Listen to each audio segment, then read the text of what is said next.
वो रामायण में एक चौपाई है, विनय न मानती जलधि जड़ गए बीत दिन तीन, बोले राम सकोप तब भयबिन होई न प्रीत, तब त्राहिमाम करके समुद्र आ जाता है। स्वामी प्रसाद मौर्य भी इसका समर्थन किए हैं। अब जब सत्ता में थे तब क्यों नहीं समर्थन किए? मलाई क्या खाना होता तब नहीं याद आता है? राम जब बसपा की 4 बार सत्ता चली गई, 4 बार मंत्री थे, जब सत्ता जाते देखा तो रामम शरणम के पैर फटे बेवाई सो ही जाने पीर पर आई, एक दिन में सब ठंडा हो जाएगा, ये राजभर का है, दे दे सत्ता खाली 24 घंटे के लिए, नायक फिल्म की तरह पूरा बिहार न हाँप जाए तो कहना क्यों? चाहे मायावती जी हो, चाहे नीतीश हो, चाहे लालू हो, चाहे अखिलेश हो, ये राजनीति कहते हैं हम पिछड़े दलित की करते हैं, ये क्यों नहीं एक हो जाते? ये क्यों अलग अलग लड़ते हैं? यही लोग धोखेबाज हैं, ये पिछड़े दलित को यही लोग धोखा दे रहे हैं। राजनीति में चंद्रशेखर आजाद रावण को कैसे देखते हैं? भारतीय राजनीति के सबसे बड़े प्रदेश उत्तर प्रदेश के एक बड़े चेहरे आज हमारे साथ मौजूद हैं, ओम प्रकाश राजभर जी, और स्वागत है पहले तो। Thank you. अच्छी बताइए, बिहार में एक मंत्री हैं, नाम है प्रोफेसर चंद्रशेखर जी, शिक्षा मंत्री हैं, उनका रामचरितमानस को बोले हैं कि ये नफरत फैलाने वाले ग्रंथ है, आप इसको कैसे देखते हैं? देखिए, ये लोग संविधान को मानने वाले लोग नहीं हैं, गले में माला विचारों पे ताला। बाबा साहब डॉक्टर अम्बेडकर जी ने पूरे संविधान में, अगर वो पढ़े लिखे हैं तो पढ़ लें, कहीं इस तरह की बात उन्होंने नहीं लिखा। जो पुरानी व्यवस्थाएं थी उस व्यवस्थाओं को समाप्त करते हुए बाबा साहब डॉक्टर अम्बेडकर ने संविधान के पहले पन्ने पे लिखा, समता, स्वतंत्रता, बंधुत्व और न्याय पर आधारित भारतीय संविधान। तो कहाँ बातें रह गई? आज वो चीज़ें, आप चले जाओ होटल में, आप वो पूछता है, वो जाति नहीं पूछता, वो पूछता है एसी और नॉन एसी, होटल वाला। दुकान पे चले जाओ, चाय की दुकान पर, वो जाति नहीं पूछता स्पेशल चाहिए कि चालू चाय चाहिए। अगर आप चले जाइए किसी होटल में, ढाबा पे खाना के लिए, तो वो पूछता है कि कौन सा खाना खाओगे, सब्जी पनीर वाला खाओगे कि गोभी पालक खाओगे।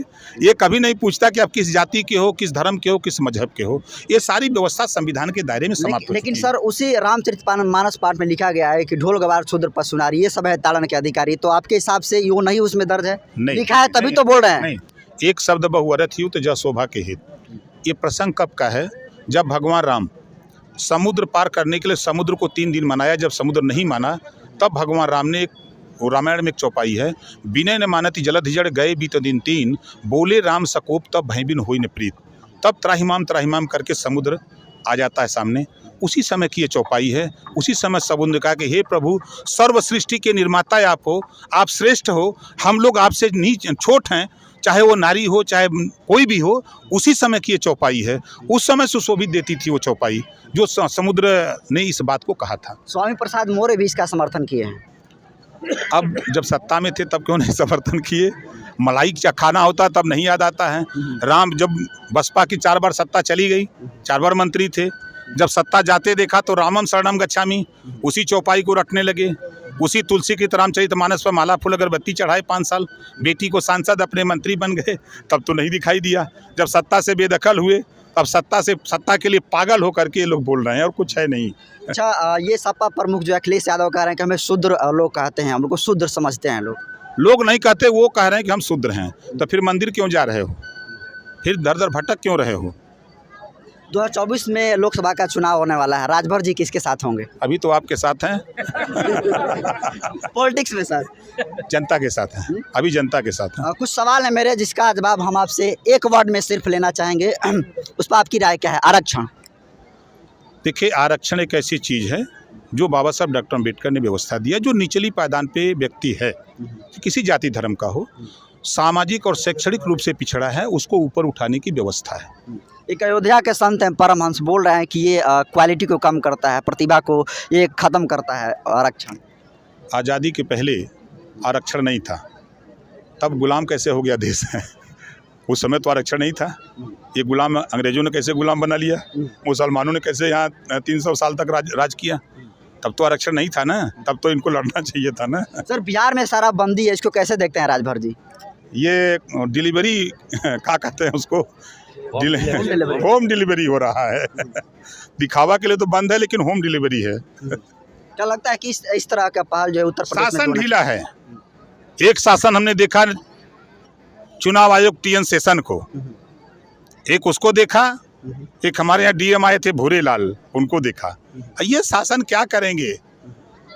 जो हाल नहीं जानते वो कहा, जाके पैर फटे बेवाई सो ही जाने पीर पर आई, एक दिन में सब ठंडा हो जाएगा, ये राजभर का है, दे दे सत्ता खाली 24 घंटे के लिए, नायक फिल्म की तरह पूरा बिहार न हाँप जाए तो कहना कि ओम प्रकाश राजभर क्या कहता सत्ता कैसे मिलेगा? आप दल बदलते रहते हैं, कभी जो है आप सत्ता को छोड़ते हैं तो उस पर कटाक्ष करने लगते हैं। इस आप बार नहीं, किसके आप साथ जाना? लोग नहीं, कह रहे हैं कि नहीं, बीजेपी के नहीं, साथ। आप ये कह रहे हो, आप ये बताओ, सपा कांग्रेस को छोड़ा, सपा गठबंधन करके बसपा को छोड़ा, सपा गठबंधन करके आरएलडी को छोड़ा, सपा गठबंधन करके सुभाषपा को छोड़ा, आप उस पर सवाल तो नहीं कर सकते, लेकिन ओम प्रकाश राजभर पे सवाल जरूर करोगे। सर, जातिगत जनगणना को लेकर क्या आप कराए हैं? 100% बाबा साहब डॉक्टर अम्बेडकर जी संविधान में व्यवस्था दिए कि हर 10 साल पे जातिवार जनगणना होनी चाहिए।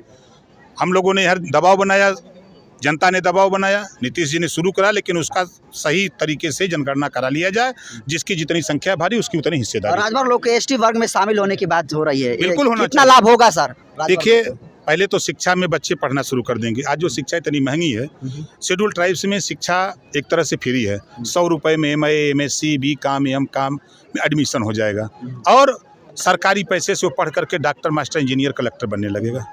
ये है सुविधा उसमें। अभी आप एक योजना सर अभियान चालू कर रहे हैं, महिला महासम्मेलन। नहीं, कहीं नहीं उसका जाएंगे। क्या उद्देश्य है सर, महिला महासम्मेलन का? सर देखिए, महिलाओं की आधी आबादी है देश में, तो महिलाओं को राजनीति में, लोकसभा विधानसभा में आधी सीटें आरक्षित हो। नौकरी जो 50% महिलाओं की सीटें आरक्षित हो जाए। जब राष्ट्रपति की कुर्सी, प्रधानमंत्री की कुर्सी, मुख्यमंत्री की कुर्सी, जिलाधिकारी की कुर्सी के साथ साथ फाइटर प्लेन महिलाएं चला रही हैं, तो ऐसी स्थिति में उनका आधी आबादी है तो आधा आरक्षण हो जाए। शिक्षण संस्थाओं में, चाहे प्राइवेट हो चाहे सरकारी, आधी सीटें आरक्षित हो जानी चाहिए। प्रदेश में, देश में वो आधी आबादी है तो उनका सभी क्षेत्रों में, सामाजिक, आर्थिक, राजनीतिक, सांस्कृतिक क्षेत्रों में आधी सीटें उनको मिलनी चाहिए। सर, मंच से आप दलित और अति पिछड़े की बात कर रहे थे, कौन लगता है मायावती को इस एंगल से आप कैसे देखते हैं सर? ये सत्ता के लोलुप तो लोग हैं। अगर ये पिछड़ों के राजनीति करने वाले लोग एकजुट होकर के क्यों नहीं दिल्ली की सत्ता पर कब्जा करते? चाहे मायावती जी हो, चाहे नीतीश हो, चाहे लालू हो, चाहे अखिलेश हो, ये राजनीति कहते हैं हम पिछड़े दलित की करते हैं, ये क्यों नहीं एक हो जाते? ये क्यों अलग अलग लड़ते हैं? यही लोग धोखेबाज हैं, ये पिछड़े दलित को यही लोग धोखा दे रहे हैं। दलित की राजनीति में चंद्रशेखर आजाद रावण को कैसे देखते हैं आप? अच्छा, बहुत अच्छा देखते हैं, बहुत अच्छा। लगता है काम करें कुछ? आप करें तब ना। तो ये थे ओपी राजभर, जो कि काफ़ी मस्तमौले अंदाज में अपने जवाब दिए, और अब जो है इस ग्राम सोनी से ये अब निरस्त हो रहे हैं, निकल रहे हैं यहाँ से। और काफ़ी यहाँ पर जो इनके कार्यकर्ता देख सकते हैं कि किस तरीके से भीड़ में है। बाकी मैं नरेंद्र बसंत हूँ, आप जनतंत्र खबर देख रहे थे। हमारे कैमरे पर साथी हैं एडिटर हरेंद्र बसंत जी। धन्यवाद।